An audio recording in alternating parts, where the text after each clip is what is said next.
আসসালামু আলাইকুম সবাইকে। আমার কাছে রয়েছে তৃতীয় শ্রেণীর গণিত বই বিয়োগ অধ্যায়ের ৩৬ পৃষ্ঠার ৬ নম্বর প্রশ্ন। তো রহিম সাহেবের মাসিক আয় এত টাকা এবং মাসিক ব্যয় এত টাকা, তার মাসিক জমা কত? অর্থাৎ তার আয় এত টাকা মানে সে আয় করে এত টাকা, কিন্তু ব্যয় করে মানে খরচ করে ফেলে এত টাকা, তাহলে তার মাসিক জমাটা কত? তাহলে অঙ্কটি কিভাবে করতে হবে? এটা একদমই সহজ একটি অঙ্ক, শুধু বিয়োগ করে দিতে হবে, একদমই ৪ নম্বরের মতো অঙ্কটি। তাহলে প্রথমে আমরা লিখব কি তার আয় কত টাকা? 18,550 টাকা। এরপরে ব্যয় মানে খরচ, এই আয় থেকে সে এই ব্যয়টা করে ফেলে মানে খরচ করে ফেলে, এই যে আয় করলো যে টাকা তার থেকে খরচ করে ফেলে 17,984 টাকা। তাহলে যেটা খরচ হয়ে যাবে, খরচ মানে কি বাদ দিয়ে দেওয়া, বিয়োগ দেওয়া, তাই না? তাহলে খরচটা বাদ দিয়ে দিতে হবে আয় থেকে, দিলে যেটা থাকবে সেটাকেই বলে হচ্ছে জমা। বিয়োগ করলে থাকে হচ্ছে 4 আছে কত হলে 10, 6 হলে হাতে 1, 8 1 9, 9 আছে কত হলে 15, 6 হলে হাতে 1, 9 1 10, 10 আছে কত হলে 15, 5 হলে হাতে 1, 7 1 8, 8 8 মিলে গেলে শূন্য বসে না, তাহলে 566 টাকা হচ্ছে তার জমা। তাহলে তিনি মাসে কত টাকা জমা করেন? 566 টাকা। এটাই হচ্ছে উত্তর। এরপরে 7 নম্বর অঙ্কটি আমরা খেয়াল করি। লিমার এত টাকা আছে এবং রাহুলের এত টাকা আছে। লিমার কত টাকা বেশি আছে? তাহলে এখানে বলেই দিয়েছে লিমার বেশি আছে, তাই তো? এটাও 4 নম্বরের মতোই, লিমার বেশি আছে। তাহলে বেশিটা আমরা জানি বিয়োগের সময় আগে লিখতে হয়। তাহলে লিমার যেটা বেশি আছে মানে লিমার টাকা থেকে তাহলে রাহুলের টাকা যদি আমরা বাদ দিয়ে দিই তাহলে ওই টাকাটাই লিমার আছে। যেহেতু লিমার টাকা বেশি আছে প্রশ্নই বলে দিয়েছে, তাই আমরা সেটা বেশিটা আগে লিখব, কারণ বিয়োগের সময় বেশিটা বা বড়টা আগে লিখতে হয়।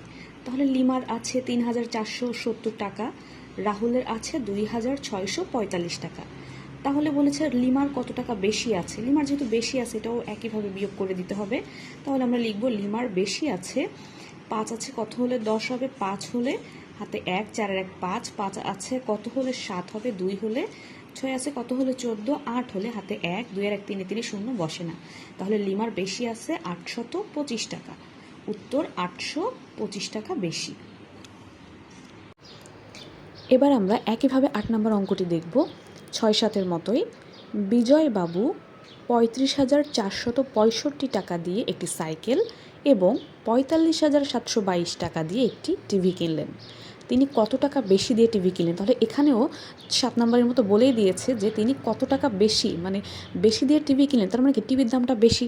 তাহলে কি করতে হবে? বেশি থেকে কমটা বিয়োগ করলে টিভির দামটা বের হয়ে আসবে। তো দেখা যাক অঙ্কটা কিভাবে করতে হবে।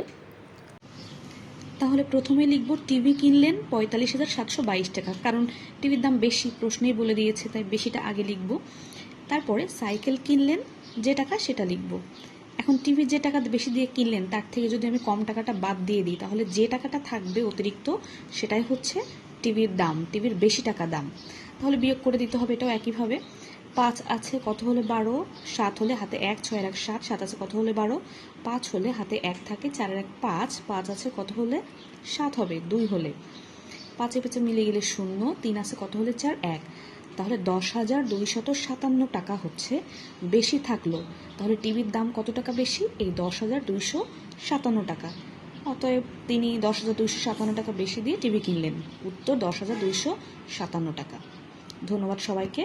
চ্যানেলটি সাবস্ক্রাইব করে পাশে থাকবেন এবং আপনাদের যে কোনো সমস্যায় যে কোনো ক্লাসের যে কোনো সাবজেক্টে আমাকে কমেন্ট করে জানাবেন, আমি চেষ্টা করব সমাধান দেওয়ার। আসসালামু আলাইকুম।